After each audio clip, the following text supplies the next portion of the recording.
सर्वावस्थान्तु दिवा यः स्मरेत् पुण्डरीकाक्षं प्रवाह्यान् दर्शति.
Oh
line or something.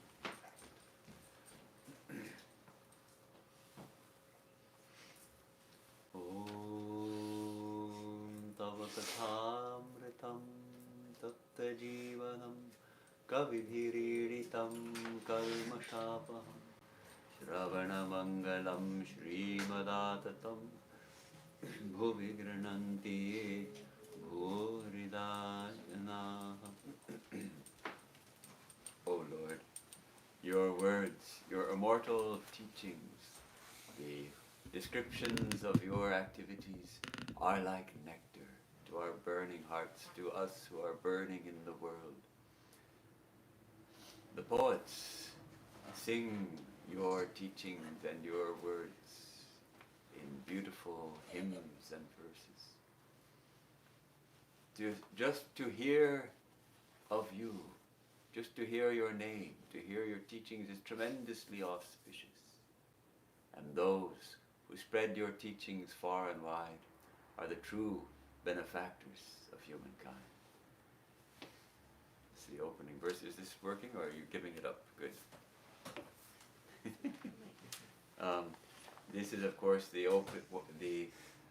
verse from the Bhagavatam, the Gopi Gita, where the gopis sing their hymn after Krishna disappears from their sight, and they sing this plaintive hymn. And one of those verses is this verse, Tava Kathamritam. Katha is the words, and Amritam is both nectar and the deathlessness, immortality. So it has that dual meaning.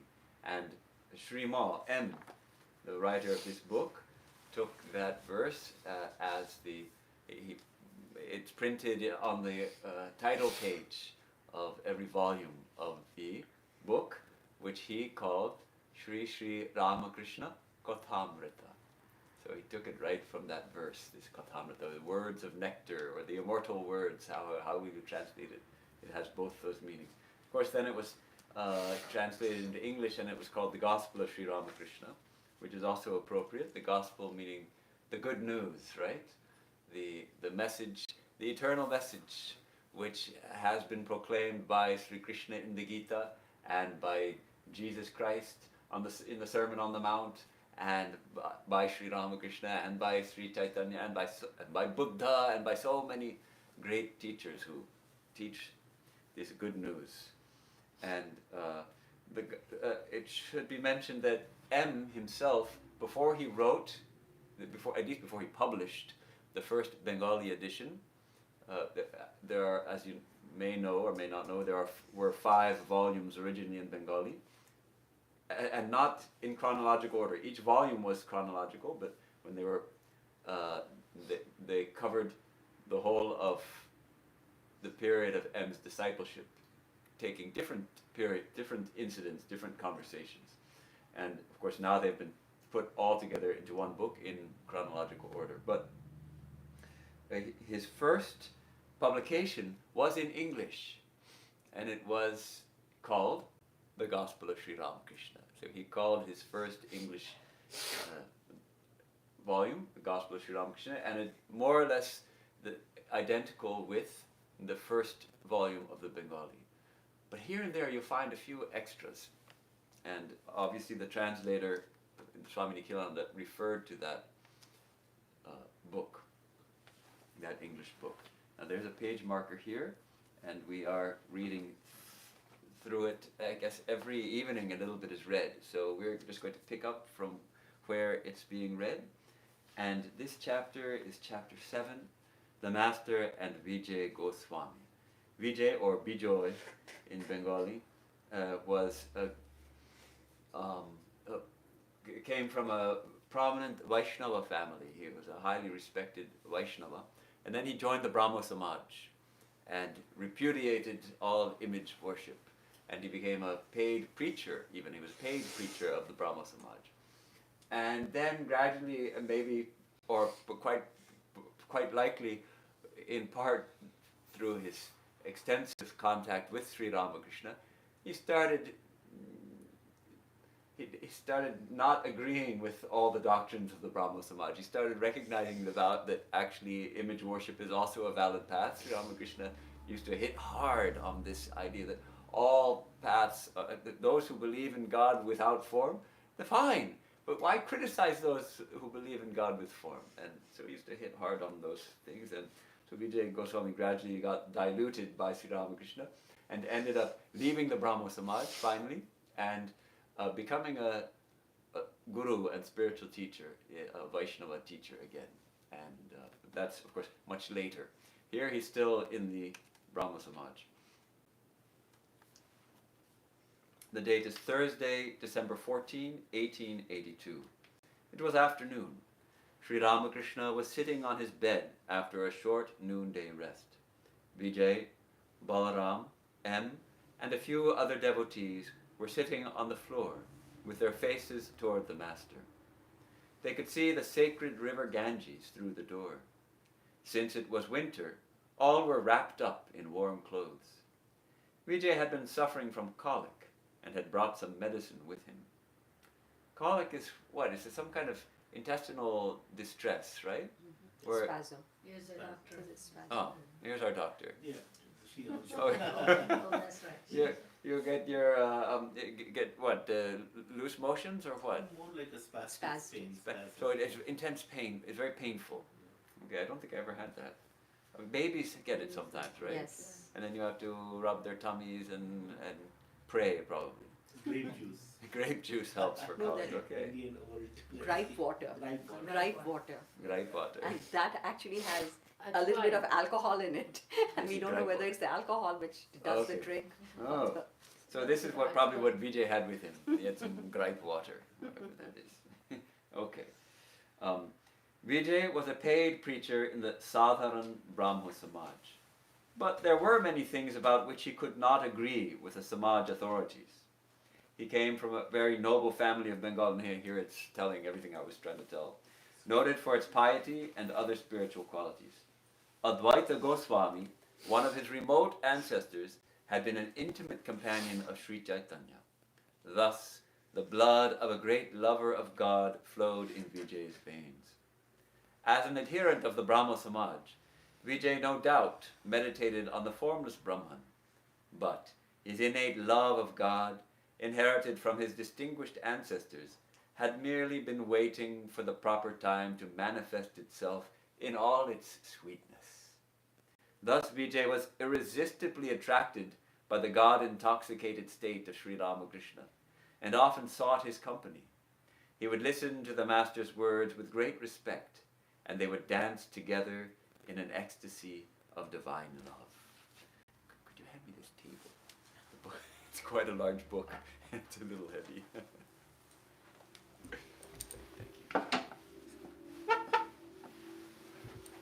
All right. Vijay would dance. Vijay and they would. Narendra would jokes that all of him would dance because he had this big belly, and the big belly would also move a lot when he's dancing. So.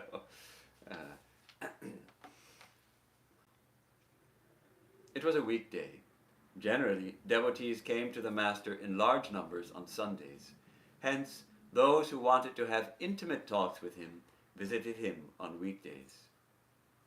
A boy named Vishnu, living in Ariadha, had recently committed suicide by cutting his throat with a razor.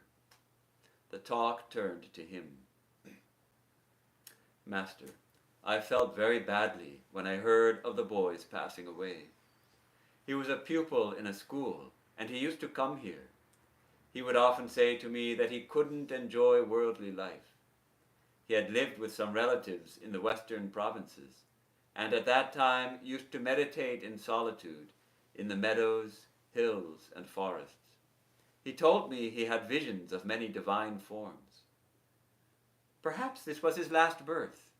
He must have finished most of his duties in his previous birth. The little that had been left undone was perhaps finished in this one. Well, this is maybe a controversial topic. Is suicide ever okay? Sri Ramakrishna seemed to feel that in this boy's case, he had come to Sri Ramakrishna. He had just showed many spiritual qualities. He was obviously an advanced spiritual aspirant. And he used to have visions when he meditated. How many people get visions when they meditate? He was an advanced seeker. And yet, Sri Ramakrishna also felt bad when he gave up his body, not by his own will, as it were, but not through an act of yoga. Swami Vivekananda left his body through an act of yoga. He chose the day, and he went to meditate, and then he spat out the body, as he reported to Swami Ramakrishnananda. After leaving the body, Shashi Maharaj had a vision or a dream of him, some kind of vision. It must have been, because it was that time of day he would have been meditating. Had some vision, or he heard Swamiji's voice saying, "Shashi, I have spat out the body." And afterwards he got the news that Swamiji had died. So that's different. We don't consider that suicide when one gives up the body by an act of yoga. But what about this? He couldn't bear to live in the world anymore. He was too spiritually minded. Maybe he had finished everything, and so he gave up the body like that. But you could also argue, see how much this world is suffering. Someone who is an advanced seeker can surely be of great service to his or her fellow human beings by bringing spirituality to them. So is that the case, or was he also depressed? It sounds like he was also depressed because he couldn't enjoy life. Swamiji, how does one distinguish between actual visions versus Hallucinations. Yeah, hallucination, or just Imaginations. imagination, wanting to see, so one reports. Any thoughts on that? Yeah. Well, the test of true spiritual experience is, one, it brings joy, and two, it tends to leave a lasting impression. One's character begins to change because of it. It changes one's life. For the better, something. Well, it changes one's life, and one becomes more spiritually minded. One becomes, it changes one's behavior. One starts to feel for others. One becomes a changed person. And also, typically, a genuine spiritual experience is intensely personal. So typically, people don't want to shout it from the rooftops. If they have a genuine spiritual experience, it's so profound and moving, they don't like to tell other people about it because it's very private. They might tell their very close people, or their gurus, or like that. But to say, everybody, I had this experience, that would cheapen it somehow. And people will doubt it anyway. Right. If you tell people you have a profound experience, people say, "Oh, really?" Be jealous. So there is that side. Though I'm not sure it's always the case, because there are people say, in the case of near-death experiences, people do have profound experiences. And some people, they decide that it is part of their calling to tell other people about it, and it can be tremendously inspiring for others. So it's not necessarily always that they'll keep it, that one will keep it private, but oftentimes that may be one thing. But this fact, one, of joy, and two, of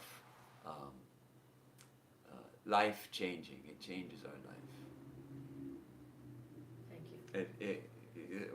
One Swami told us, kind of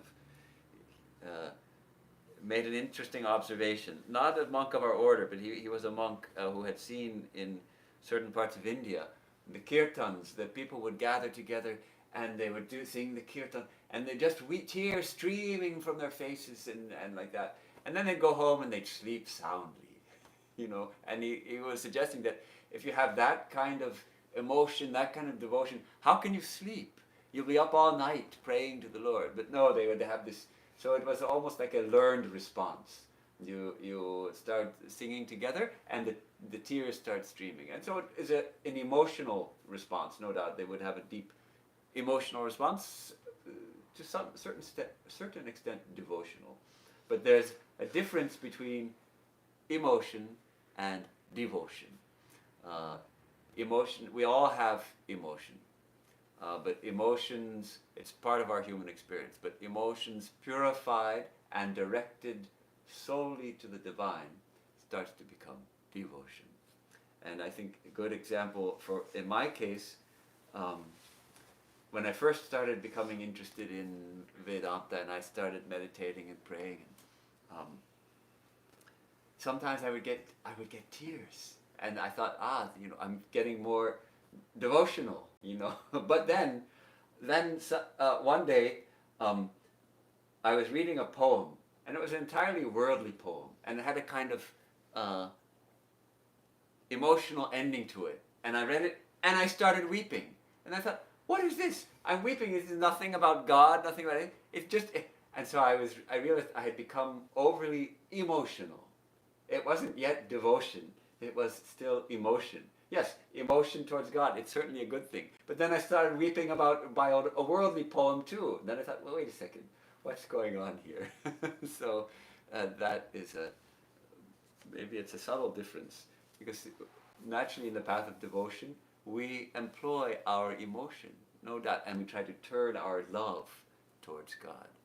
And yes, it's a blessing to be able to weep for God. It's a blessing to be able to weep chanting the name of God.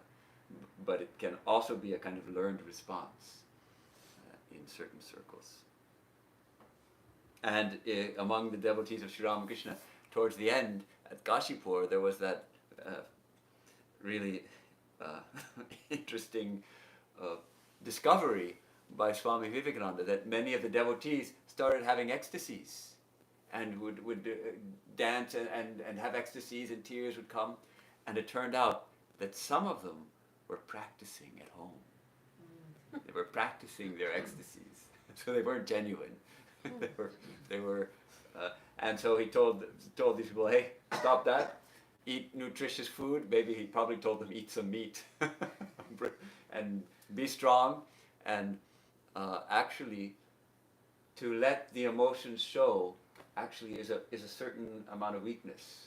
That actually to keep it all within takes great strength and actually makes it deeper.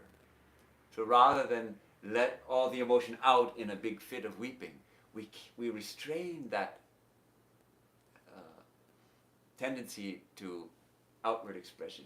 We try to keep it within, and then it actually takes us deeper. And there's also the simple fact that if we are in a group and we start to weep, people will notice. And we will know that people notice. And that may bring some kind of spiritual pride.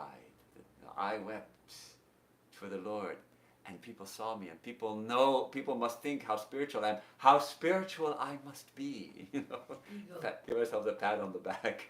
So that's also a danger in spiritual life. So, in fact, they call it. It's interesting because it also happens even with genuine spiritual experiences. And the Zen Buddhists call it the stink of Zen. Someone who is a Zen student who has had some awakening. And in the Zen path, one works very closely with the Roshi, the teacher, who guides one in meditation and gives regular interviews to determine how your meditation is going, how your realization is going. And at a certain point, one gets a certain awakening, a certain deeper understanding into the nature of reality from the Buddhist perspective, a certain realization of the non-dual nature of reality. But then, what often happens is the disciple starts to get this ego of, I have had this awakening. And so, of course, that's the Roshi's job then is to insist that the disciple continue the practice and also to break that. So the stink of Zen, it's called. And I've heard they have the same term in the Vaishnava tradition. They call it the smell of Krishna. So one has to go beyond that. That's why Sri Ramakrishna always said, go forward. Go for it. Don't stop where you are. Don't stop with a few tears while chanting the name of God. Don't stop with a little good feeling in the heart. Always go forward. Go for it. Beyond the copper mine beyond the sandalwood grove is a copper mine, and beyond the copper mine is a silver mine, and beyond the silver mine is a gold mine, and then there's also the diamond mine. There's tremendous wealth, spiritual wealth, to be found within if we go forward. So Sri Ramakrishna is going on about this suicide. One must admit the existence of tendencies inherited from previous births. There's a funny story. There's a story about a man who practiced the Shabha sadhana. This is a very, I guess it's an arcane and very esoteric discipline of the tantras, the left-handed path, where one needs a human corpse, and one actually takes one's seat on a corpse, a dead human body. And just as Mother Kali, she dances in the cremation ground, so it's an attempt to propitiate the Divine Mother, and one takes one's asana, one's seat, on a corpse. So here, this man who practiced the Shabha sadhana, he worshipped the Divine Mother in a deep forest. First, he saw many terrible visions. Finally, a tiger attacked and killed him. So that was this man's Shabha sadhana. Another man, happening to pass and seeing the approach of the tiger, had climbed a tree. Afterwards he got down and found all the arrangements for worship at hand. He performed some purifying ceremonies and seated himself on the corpse. No sooner had he done a little japa than the Divine Mother appeared before him and said, "My child, I am very much pleased with you. Accept a boon from me." He bowed low at the lotus feet of the goddess and said, "May I ask you one question, Mother? I am speechless with amazement at your action. The other man worked so hard to get the ingredients for your worship and tried to propitiate you for such a long time, but you didn't condescend to show him your favor. And I, who don't know anything of worship, who have done nothing, who have neither devotion nor knowledge nor love, and who haven't practiced any austerities, am receiving so much of your grace." The Divine Mother said with a laugh, "My child, you don't remember your previous births. For many births you tried to propitiate me through austerities. As a result of those austerities, all these things have come to hand, and you have been blessed with my vision. Now, ask me your boon." It's a very funny story. Sri Ramakrishna has another story about the Shabha sadhana, that while seated on the corpse, sometimes its mouth may open. So the sadhakas who do that discipline, they keep some fried lentils and muri in a little bowl, and when the mouth opens, they throw it in the mouth to pacify the corpse, as if the corpse could taste something. I don't know. It's anyhow. Have you seen such a thing in Swami? No, I don't think that this discipline, I don't know if this discipline is ever practiced. How do you get a corpse nowadays? I mean, that's kind of frightening to think of. It either some poor person dies who has nobody to perform a cremation, or a Muslim dies and they bury the corpse and then you dig it up, or how do you get a corpse? God only knows how these people would get a corpse to do the Shabha sadhana. And I can imagine this kind of thing could have been, I mean, it's a little shocking. And in 1941, this was published in 1941, right? The translation. 1942. It could have been shocking. So it's amazing. He kept this in. There are some other things that some of the off-color jokes and things like that he's cut out. But so where do you get a corpse? But there are still the Oghoris, I think. Those are people who do that kind of thing, and they drink from a human skull. They have they make that into a cup and they drink from those things. I don't know. That's. But the Buddhists, they do go to the cremation ground and do meditation. Tarapit also in West Bengal is a big Tarapit. there's some of the there's a Yeah, real tantric place, tantrics, yeah. tantric place, and there's some of the tantrics they get some powers also. That's part of the tantra. Sri Ramakrishna did not encourage that. Of course he also practiced tantra, and he encouraged the right-handed dakshina marga, the right-handed path, where that was always his attitude, to see Divine Mother in all women, and but he did some of those things like touching he put a small piece of rotting human flesh into his mouth. That's to overcome all aversion. If we can think of the worst thing to put into your mouth would be either, sorry, look at your mouth. You see, that's the aversion coming, that strong sense of, ugh, I can see it in your mouth. It's human feces or rotting human flesh. So in that particular discipline, you put both of these things in your mouth to overcome all aversion and to see that everything is nothing but Brahman. That's the discipline. And he did those things under the guidance of Bhairavi Brahmani.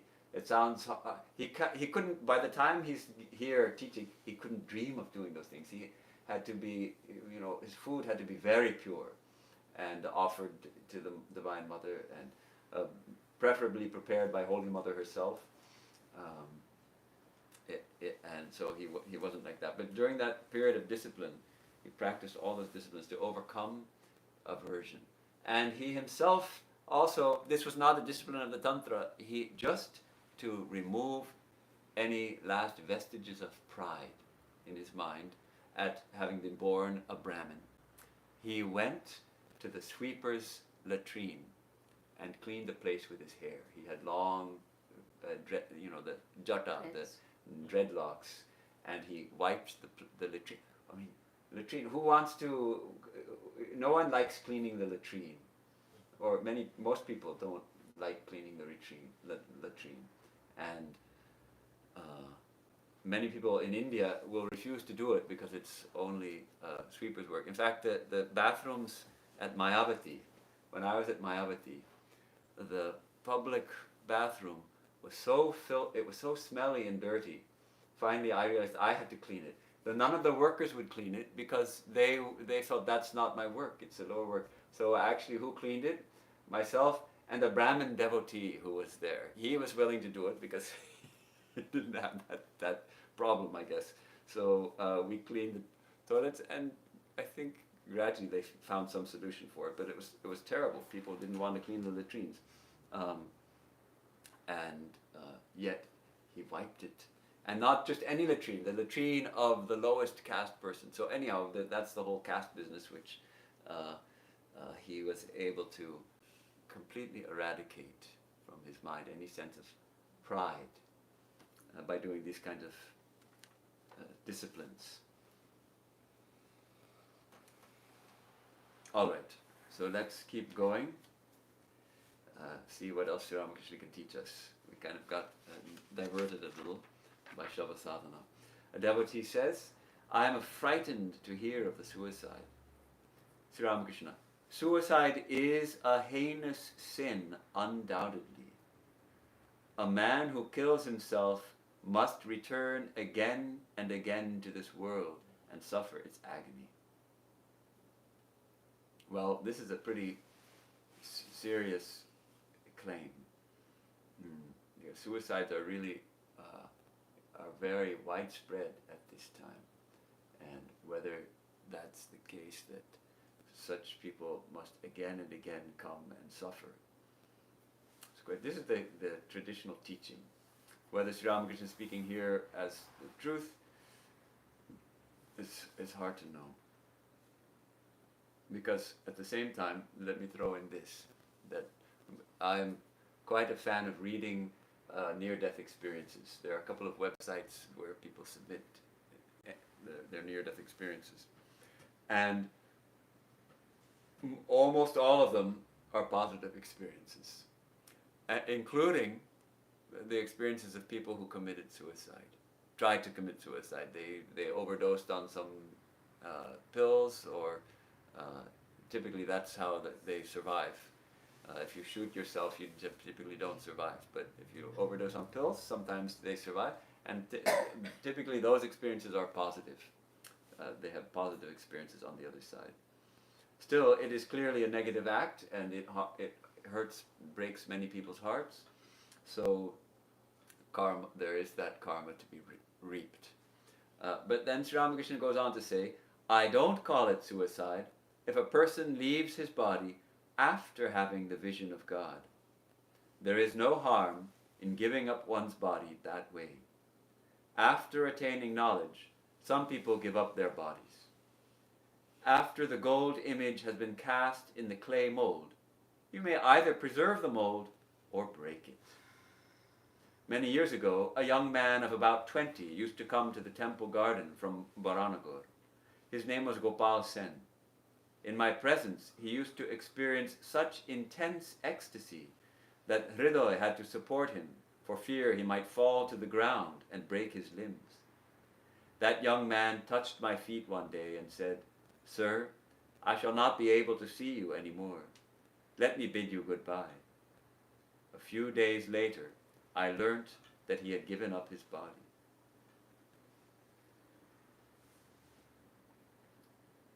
Here's an interesting question.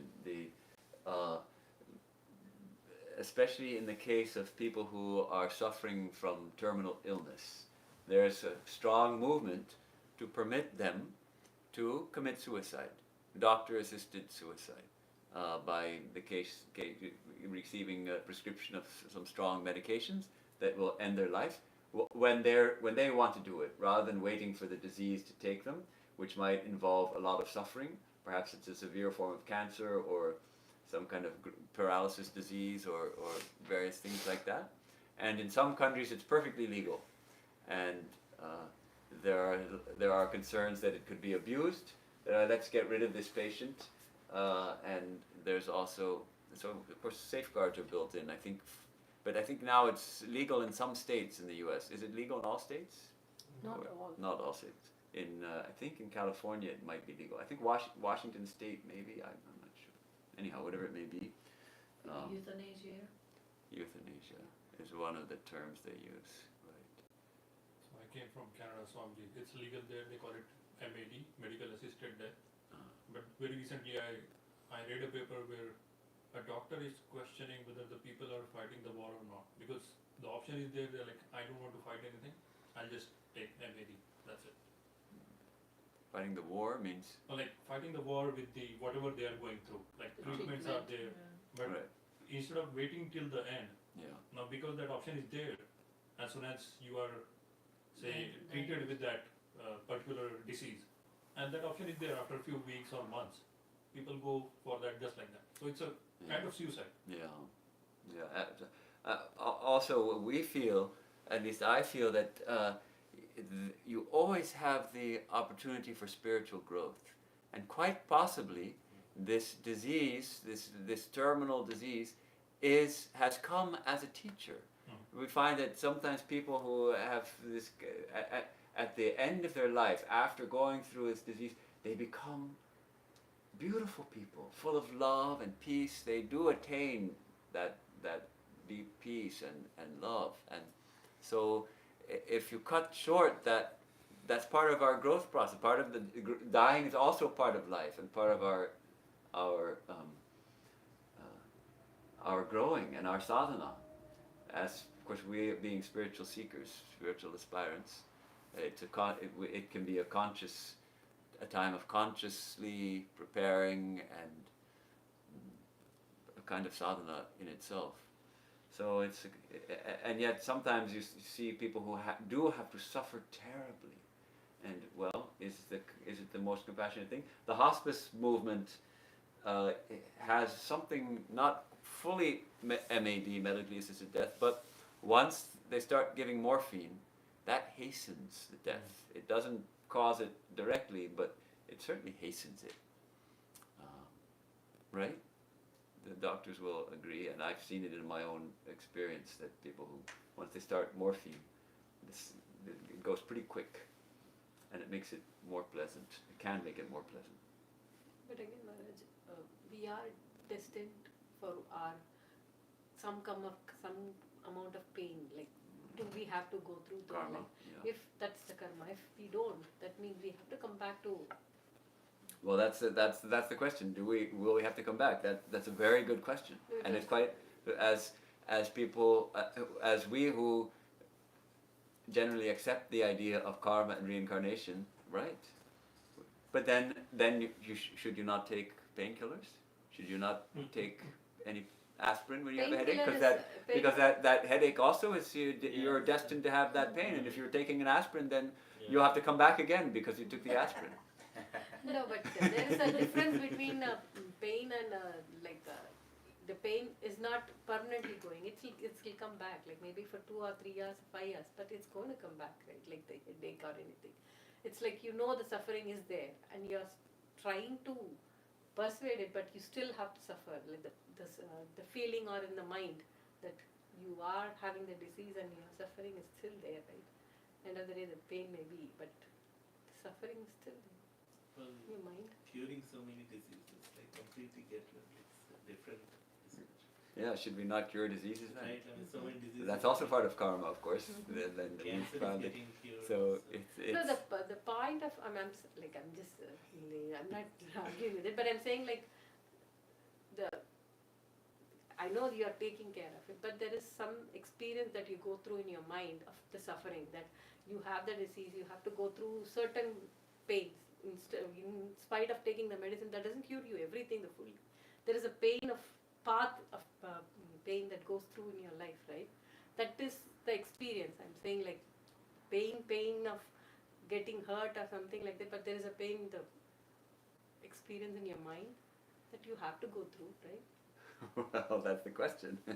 That's what we're discussing. Is it even Sri Ramakrishna took medicine when he was suffering from his final illness, his throat cancer, So and that's if not they had a painkiller that worked at that time, probably he would have taken it because it was. Though at the same time he could separate fully from the body and not feel anything, but when he was in the body, he felt it. But is it like really free will, like those who actually kill themselves, like they are cutting short? So it is probably, if we also believe in karma, don't believe in destiny also, like maybe it is their destiny. That's how their lives are supposed to end. Destiny means really karma. Destiny as like ordained by God. I don't know that if we're staunch Vedantists that we can accept that, but we could accept karma, that our karma has to play out. Can you cut that short? Only by realizing, says Vedanta. When we realize, Sri Ramakrishna says, I don't call it suicide if one has had a vision of God. I don't call it suicide if a person leaves his body after having the vision of God. It means after realization, he doesn't call it suicide. So is it very similar to quite a few Swamijis who walked Right. into the Ganges, right? Right. So that is suicide, but Ganga then, Pravesh, yes. but they did have the realization. We hope so. Yeah. Yeah, there's a tradition among the sannyasins. We talked about this another day also of either just walking off into the Himalayas, going beyond the point of no return, as it were, into the snowy regions, and just keep walking until you run out of steam, and then that's it. Or I think there may be some cliff somewhere where the sannyasins also have been known to put an end to the body when the body no longer supports. And Totapuri himself tried to do it, but then he walked out on a sandbank and walked almost to the other side, and the water didn't go deeper than this, and suddenly he had this realization of the power of Divine Mother, of Shakti, and then he came back. He had been suffering terribly from Didn't dysentery. Ramakrishna say that? Didn't he dismiss that a little bit? Right, he completely That was dismissed fun. that. That was a Right. funny story. That was his lesson. That Yeah. was his lesson. His pain was so intense, and he was established in Nirvikalpa Samadhi. He was established in Samadhi, so he thought, okay, just give up the body. And he thought he'll drown in the Ganga, but he couldn't. He couldn't find deep water. And then the veils were lifted, and he had a fuller realization. Means he realized that in this world, Shakti is, Divine Mother is ruling the world, and you have to accept Shakti as long as you have a body. And then so it was a amazing realization for him. Even after the disciple became the guru. Sri Ramakrishna was the disciple, and he became the guru.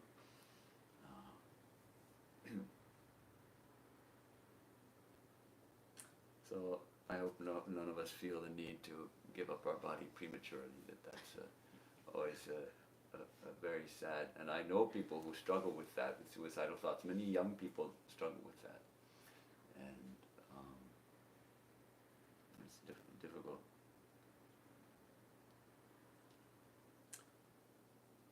It is said that there are 4 classes of human beings: the bound, those aspiring after liberation, the liberated, and the ever perfect. And he gives this beautiful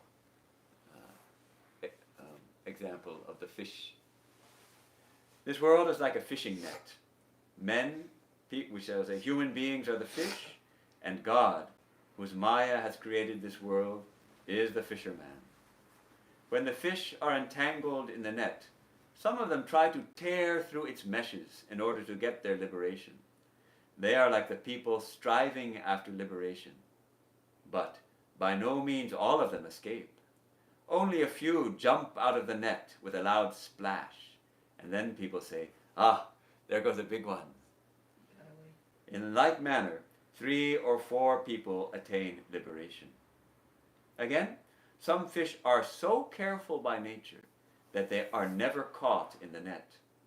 Some beings of the ever-perfect class, like Narada, are never entangled in the meshes of worldliness. Most of the fish are trapped, but they are not conscious of the net and of their imminent death. No sooner are they entangled than they run headlong, net and all, trying to hide themselves in the mud. They don't make the least effort to get free. On the contrary, they go deeper and deeper into the mud. These fish are like the bound people. They are still inside the net, but they think they are quite safe there. A bound creature is immersed in worldliness, in lust and gold, having gone deep into the mire of degradation. But still, he believes he is quite happy and secure. The liberated and the seekers after liberation look on the world as a deep well. They do not enjoy it. Therefore, after the attainment of knowledge, the realization of God, some give up their bodies. But such a thing is rare indeed. The bound creatures, entangled in worldliness, will not come to their senses at all. They suffer so much misery and agony. They face so many dangers, and yet they will not wake up. So he's going on that track now a little bit.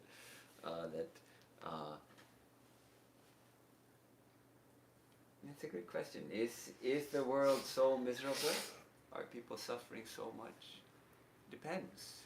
Here in America, if you have a good job, a good income, you have pretty much comfortable life. Lead a good life, lead a dharmic life, dharma, artha, kama, and not too bad. Not much interested in moksha yet, but dharma, artha, kama, lead a good life, make plenty of money,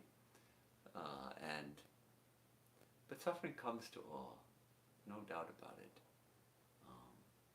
But some people are not ready yet. Sri Ramakrishna would say, until one has had one's allotted share of worldly enjoyment, we don't wake up, we don't seek the spirit, we don't wake up that oh my gosh, Chef, this is all ephemeral, it's ultimately unsatisfactory. When does that realization come? That has happened for all of us, or we wouldn't be here. We wouldn't have come here on a Monday night for worship and study of this quite challenging teachings. Actually, they challenge us. See, he goes on to say, the camel loves to eat thorny bushes. The more it eats the thorns, the more the blood gushes from its mouth. Still, it must eat thorny plants and will never give them up. And like the taste of the blood. He doesn't mention that in here, but it's that taste of the blood. It thinks that, oh, it's very tasty. It doesn't realize it's own blood it's eating. The person of worldly nature suffers so much sorrow and affliction, but forgets it all in a few days and begins his old life over. Here he's going to give some harsh examples. Suppose a man has lost his wife, or she has turned unfaithful. Lo, he marries again. Or take the instance of a mother. Her son dies and she suffers bitter grief. But after a few days she forgets all about it. The mother, so overwhelmed with sorrow a few days before, now attends to her toilet and puts on her jewelry. A father becomes bankrupt through the marriage of his daughters, yet he goes on having children year after year. People are ruined by litigation, yet they go to court all the time. There are men who cannot feed the children they have, who cannot clothe them or provide decent shelter for them, yet they have more children every year. Well, this is pretty harsh. This strikes us, especially nowadays, as a little bit overly harsh. And whether a mother really forgets all about it, I doubt it. Can a mother? So what do we make? On the one hand, we look on Sri Ramakrishna's teachings are perfectly true, but can a mother forget all about a child who has died? I don't think so. I've known people who have lost children, and they carry that grief with them lifelong. But life goes on, true. Maybe for a few days they spend all day weeping. Afterwards they dry their tears, put on their jewelry, and go on with life. But still that grief doesn't go so easily. But I think in India, at that point of time, they had 16 children. Right. 17 children. True. And normally they lost some of them in disease. That's part of it. You have 16 children partly because you know some of them are going to die. Right. And many of them died. Yes. And They even were not cured for so many diseases. Yeah, it's even Swamiji, there were two sisters who died young, and that was just part of life. So they actually say, though it might be counterintuitive at first, that if you improve medical care and save the lives of children, actually population growth goes down. And you think you're saving more children's lives, then the population will grow even more. No, it's the opposite, because when you're able to cure all the childhood diseases, people won't have so many children, because if you have 2 or 3 kids and you're pretty sure that they're going to live, then that's enough, actually. Taking care of 3 or 4. So yeah, 3 kids is a lot to take care of. Yeah, right, that's a really good point. That when you have 16 kids, you might not be that close to all of them. Yeah, and so you get over it more easily, maybe. I don't know. Again, the worldly man is like a snake trying to swallow a mole. The snake can neither swallow the mole nor give it up. The bound soul may have realized that there is no substance to the world, that the world is like a hog plum, only stone and skin. But still, he cannot give it up and turn his mind to God. I once met a relative of Keshav Sen, 50 years old. He was playing cards, as if the time had not yet come for him to think of God. 50 in those days was really old man, you know? Like we say 90, but like now we say 90. 90. When I saw a 90-year-old man, and he's playing cards. And at 90, you can be pretty sure that death is right around the corner. They say that the oldest lady, I saw a headline, 116. 116. The lady in Japan was 116 years old, and she just died.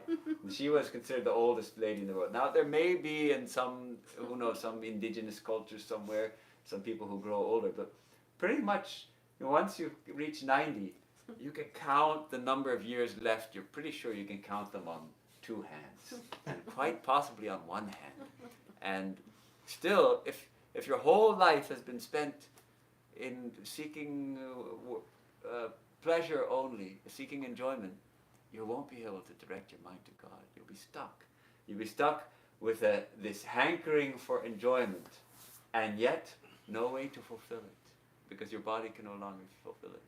And so they say even that, the dirty old man who can't take his mind off of those things, and yet he has no way to enjoy it, because he's 80, 90 years old, he can't enjoy it anymore. But he can't take his mind off of it. It's tragic. So There's another characteristic of the bound soul. This is rather tragic. We hope that we're out of time. We should get a little something nice, Yeah. right? But Yes. it looks like Very dark. Between the corpse and the But then that's part suicide. of life, right? Well, that's okay, That's part of but life. okay. Yeah. We don't want to keep How talking about it about for we an end hour. on an upbeat note? Yeah. Maybe somewhere is dancing and singing. Yeah. Yeah. Some devotional. Swamiji, there are quite a few folks who just don't see the point of spirituality. right. He's discussing these. Listen to this. This- There's another characteristic of the bound soul. If you remove him from his worldly surroundings to a spiritual environment, he will pine away. The worm that grows in filth feels very happy there. It thrives in filth. Filth generally means excrement, basically. It will die if you put it in a pot of rice. And then M writes a very short sentence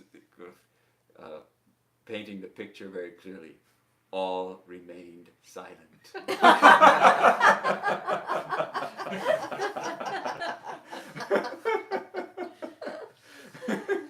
there's a good laugh to it.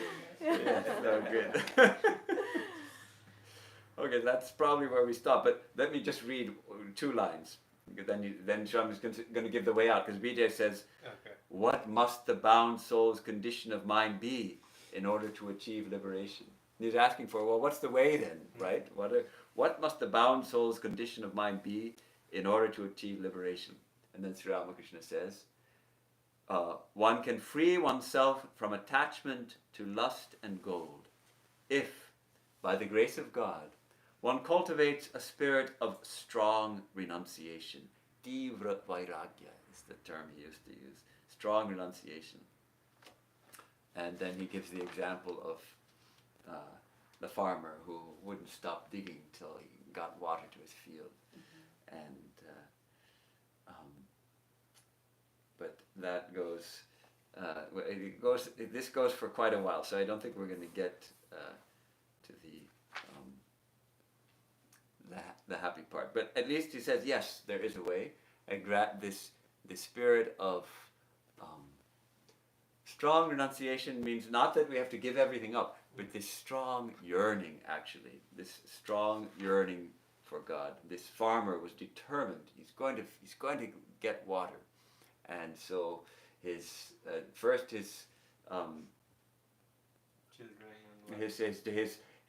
wife sent the daughter to him with oil for his bath. You know, he should take his time and put oil on them.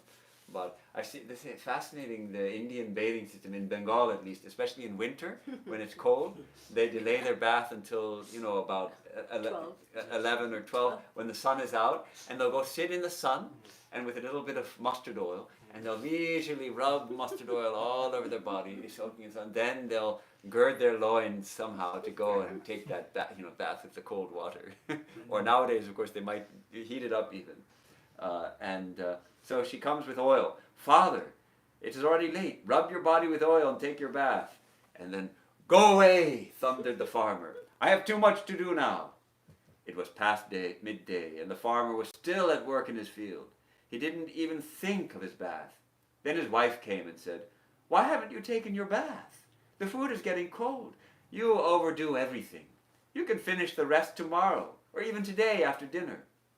The farmer scolded her furiously and ran at her, spade in hand, crying, "What? Have you no sense? There's no rain. The crops are dying. What will the children eat? You'll all starve to death.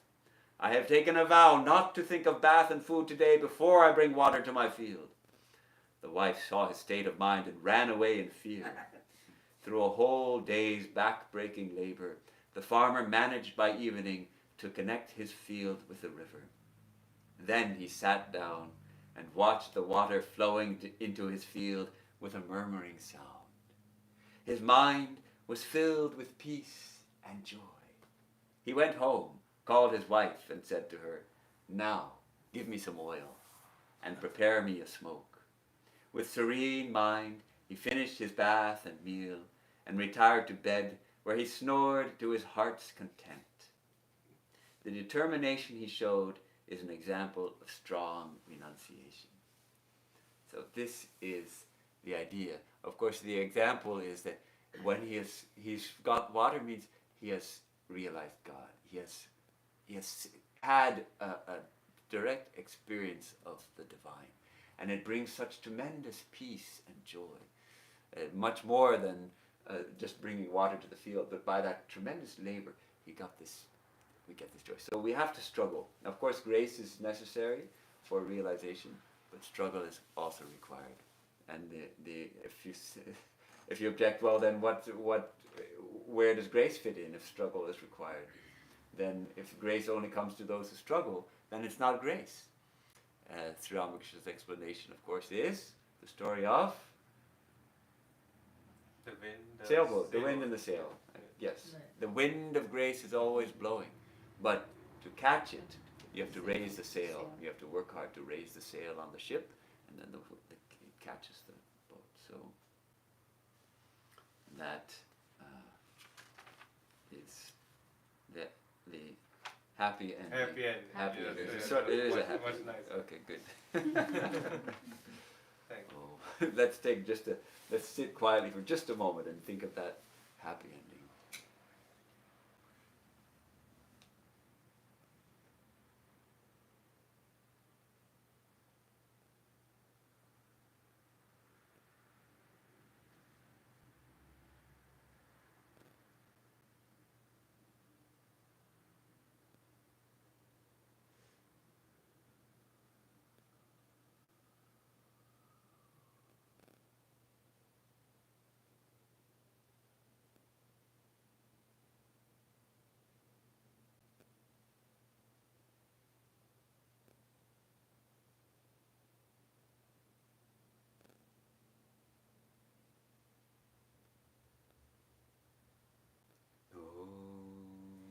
Niranjanam nityamanantarupam bhaktanukampadhrivigraham vai Ishavataram parameshamidam tam Ram Krishnam shirasa namami. Stainless, eternal, of uncountable forms, out of compassion for the devotees of God, you have taken a human form. The Lord Himself in human form. Most adored, most glorified one. To you, Ramakrishna, we bow our heads in adoration. Om peace, peace.